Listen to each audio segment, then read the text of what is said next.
Hadis ini akan menunjukkan bahwa Rasul kalau berkumur-kumur dan membasuh hidungnya itu menggunakan air yang sama. Kalau tadi airnya beda, untuk kumur-kumur lain, untuk hidung lain lagi. Hadis kedua menyatakan sama. Kira-kira mana yang benar Bapak Ibu? Mana sesuai dengan sunnah? Yang pertama dan kedua? Keduanya sunnah Nabi. Sehingga orang-orang yang mudah mengklaim sunnah Nabi hanya seperti cara ini, jangan-jangan orang itu baru mengaji, belum berjumpa dia dengan kitab Bulughul Maram. Buktinya Bulughul Maram, masalah yang sama, hadisnya berurutan, disebutkan berbeda. Bismillahirrahmanirrahim. An abihi, an jaddihi radhiyallahu anhu qala ra'aitu Rasulullah sallallahu alaihi wasallam yasilu bainal madmadati wal istinshaq. Dari Talhah bin Musarrif, dari ayahnya berarti Musarrif, an jaddihi berarti dari kakek Talhah. Kata beliau, saya melihat Rasul sallallahu alaihi wasallam diberinya jeda antara berkumur-kumur dengan memasukkan air ke hidung. Maknanya air yang digunakan untuk kumur-kumur dan basuh hidung itu beda air yang diambil. Ini satu, yang ini satu lagi. Bukan keduanya satu kemudian langsung ke hidung, tidak, dibedakan. Saya ingin mengingatkan, tadi hadis saya baca an Talhah bin Musarrif an abihi an jaddihi. Talhah bin Musarrif dari ayahnya, dari kakeknya. Apa maknanya? Dia orang yang meriwayatkan hadis, ayahnya meriwayatkan hadis, kakeknya meriwayatkan hadis. Dia orang cinta ilmu, ayahnya cinta ilmu, kakeknya cinta ilmu. 3 generasi itu termasuk pelanjut sunnah Rasulullah. Orang yang menjaga sunnah Rasulullah sehingga masuk dalam nama periwayat hadis.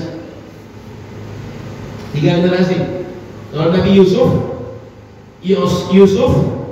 bin Ya'qub bin Ishaq bin Ibrahim, 4 generasi Nabi. Nabi Yusuf, Nabi Ya'qub, Nabi Ishaq, Nabi Ibrahim, 4 generasi Nabi. Kita, apa maksud saya? Kita siapa, bapak kita siapa, datuk kita siapa, di atasnya siapa lagi? Nah, kita tak usah mencela yang sudah-sudah. Minimal kita orang baik, anak kita orang baik, cucu orang baik, di bawahnya orang baik juga. Orang mau sholat, anak orang mau sholat, cucu orang mau sholat, cucu di bawah lagi cicit. Apa istilahnya? Cicit orang mau sholat juga. Kita mau mengaji, anak mau mengaji, cucu mau mengaji, cicit mau mengaji juga. Bagaimana caranya? Bentuklah dari sekarang, arahkan dari sekarang. Jadi Ustaz kalau mau bini, carilah yang mau mengaji bini Ustaz. Cari bini yang mau sholat Ustaz. Karena tak mungkin orang tak sholat menyuruh orang sholat, tak mungkin. Orang tak mengaji menyuruh orang mengaji, itu berat itu. Yang masuk akal, orang yang biasa mengaji, tahu nikmatnya mengaji, dia akan menyuruh keluarga mengaji juga. Jadi membaca nama orang dan riwayat sanad ilmu itu ada faedahnya yang kita dapat. Dianya, ayahnya, datuknya orang cinta ilmu. Periwayat hadis Rasul. Kita periwayat apa? Cerita lapau atau apa? Itu perlu jadi renungan bagi kita. Sehingga ulama itu membahas tentang ada riwayat dari bapak kepada anak, anak dari bapak. Itu ada pembahasan tentang itu dalam hadis. Siapa saja dari bapaknya, siapa saja dari anaknya, siapa yang itu dari orang senior kepada junior, junior kepada senior. Itu dibahas dalam kitab-kitab hadis semuanya. Maka Bapak Ibu terhormat Allah Subhanahu wa taala, ini kan kita masih bisa untuk membentuk keluarga kita menjadi siapa, bagaimana, dan kesukaannya apa. Maka termasuk yoga belum nikah nih. Ya, kalau ingin cari pasangan tengok yang ngaji macam ni. Yang ngaji berarti tak jumpa gitu. Karena sudah beda. Dia tak suka ngaji, orang mengaji terus. Gitu juga. Jadi kalau mencari mana yang akan bersama akan mengaji, berarti mengaji dengan awak juga. Ibu-ibu juga gitu bu. Jadi menantu yang mengaji ni bu. Kalau ingin anak pula mengaji nanti, ingin anak mengaji tapi carinya di lapau. Carinya di pinggir jalan. Ya anak-anak nongkrong tak mungkin lah dia dipaksa ngaji. Ustaz mudah-mudahan nanti kalau dah menikah dia berubah nanti Ustaz. Yang mudah-mudahan itu sering tak terjadi pada terjadi. Yang sudah terbina saja payah untuk melanjutkan, apalagi tak terbina. Maka Bapak-bapak rahmat Allah, semoga ini menjadi pelajaran untuk kita.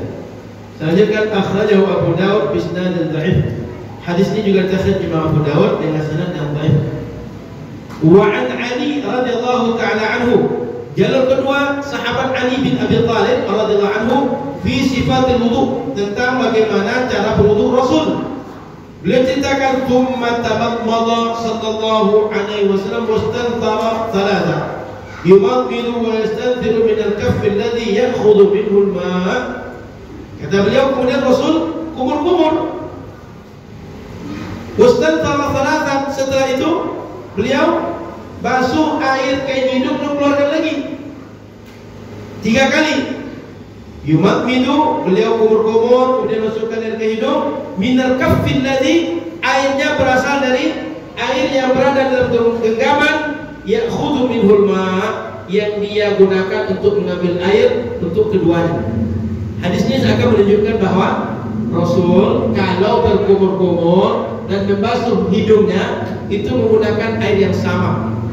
Kalau tadi airnya beda, untuk kumur-kumur lain, untuk hidung lain lagi.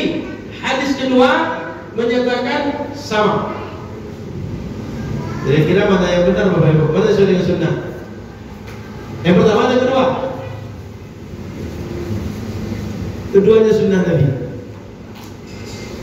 Sehingga orang-orang yang mudah mengklaim sunnah Nabi hanya seperti cara ini. Jangan-jangan orang itu baru mengaji, belum berjumpa dia dengan kitab Bulughul Maram. Buktinya Bulughul Maram, masalah yang sama, hadisnya berurutan, disebutkan berbeda.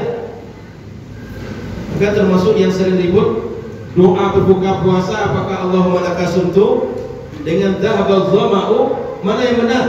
Jangan-jangan keduanya sama-sama benar atau sama-sama salah. Tapi ngotot yang benar hanya dhahabal dhama'u, yang tidak benar Allahumma laka sumtu. Kenapa? Selama ini orang sudah mengamalkan gitu. Saya tak ingin sama dengan orang, mesti beda. Nah, itu problem. Problemnya bukan karena keilmuan, tapi karena problem harus beda dari orang. Tak boleh sama dengan orang. Itu penyakit kejiwaan, bukan penyakit ilmu. Hadis yang ketiga. Wa an Abdullah bin Zaid fi sifatil wudu. Jalur sahabat Abdullah bin Zaid tentang wudu Nabi, bagaimana caranya. Thumma adkhala sallallahu alaihi wasallam yadahu. Rasul ketika berwudu dimasukkan tangannya ke air untuk mengambil air. Famadmada wastanshaqa min kaffin wahid. Dia ambil air lalu kumur-kumur sekaligus masukkan air ke hidung. Dilakukan dengan satu cedokan. Betul, cedokan bahasa kita. Satu galuk. Apa bahasa apa? Satu apa nih Pak? Satu gayung pakai tangan nih. Cedok gitu. Pokoknya itulah. Kumur-kumur kan. Itu. Saya paham, cuma takut orang tak ngerti yang saya maksud. Jadi pokoknya ambil sekali. Kumur-kumur juga, hidung juga sekalian, airnya sama. Fafa'ala dzalika thalathan muttafaqun alaihi.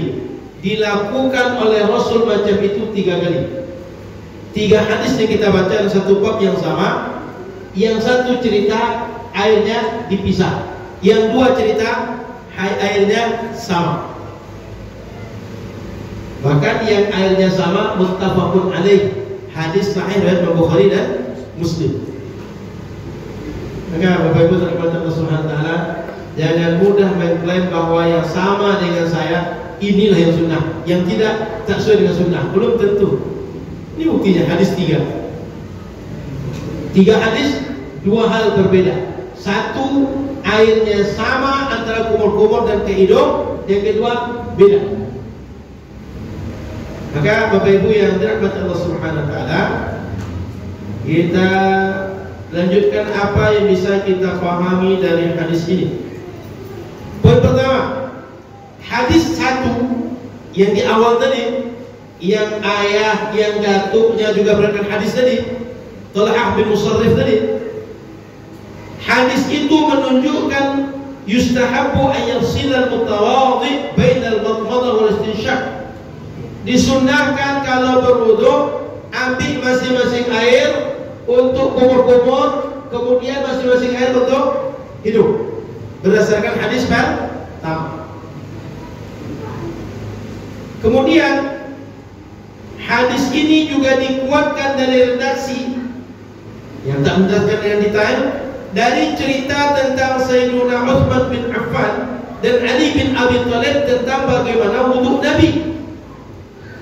Jadi sebagian jalur riwayat sahabat Abu Thalib dan sahabat Utsman bin Affan itu tak disebutkan dengan gamblang apakah dipisah airnya atau disamakan. Tapi redaksinya secara literal, secara redaksional seakan menunjukkan air itu dipisah, bukan digabungkan. Mohon maaf, saya ulang. Sayyidina Ali dan Sayyidina Utsman bin Affan cerita tentang wudu Nabi. Dari redaksinya seakan menunjukkan masing-masing dengan air yang berbeda dari redaksionalnya. Tapi kan tadi Sayyidina Ali menyatakan bahwa air itu sama, gitu Pak. Jadi redaksionalnya. Kemudian yang kedua, dari pengkajian lebih lanjut dari praktek dan berbagai qarinah atau indikasi yang lain. Dia lanjut, wadalla hadithu Sayyidina Ali fi riwayati huna. Sedangkan hadis Sayyidina Ali pada ini termasuk hadis Abdullah bin Zaid bahwa Rasul menggabungkan menggunakan air. Jadi Sayyidina Ali dalam hadis yang satu mengatakan seakan itu dipisah, sementara di sini digabung. Coba bayangkan Pak, orangnya sama Pak, tapi memahami kata yang satu bisa, kata satu lagi digabung. Apa tidak ribet memahami masalah ini? Apa tidak butuh konsentrasi? Tidak butuh banyak referensi? Maka orang awam dibuat kaji macam ini repot orang awam. Oke, saya selesaikan sedikit. Jadi Bapak Ibu rahmati Allah Subhanahu wa taala, hadis ini di dalam riwayat ini Imam Ali riwayat Imam Ali mengatakan bahwa air itu berasal dari caranya itu berasal dari air yang satu cedokan. Maka oleh karena itu ulama Hanafiyah dan Malikiyah mengatakan lebih afdal caranya dipisah antara menggunakan air untuk kumur-kumur dan hidung. Tapi ulama Syafi'iyah dan yang lain sebagian mengatakan bahwa yang afdal itu digabung. Kemudian Hanabilah juga termasuk seperti itu Pak. Dari mana mereka memahami masalah itu? Dari hadis Sayyidina Ali dan sahabat Zaid bin Abdullah tadi. Maka Bapak Ibu yang dirahmati Allah Subhanahu wa taala, hadis ini para ulama punya 2 riwayat. Oleh karena itu, yang mau mengamalkan dengan satu cedokan silakan, yang mau mengamalkan dengan cedokan berbeda juga silakan. Tapi tak boleh menganggap bahwa cara saya yang sesuai dengan sunnah, cara orang tak sesuai dengan sunnah. Kenapa? Karena kedua perbedaan tadi dari jalur riwayat, dari jalur hadis yang keduanya ada menerangkan tentang 2 cara. Wallahu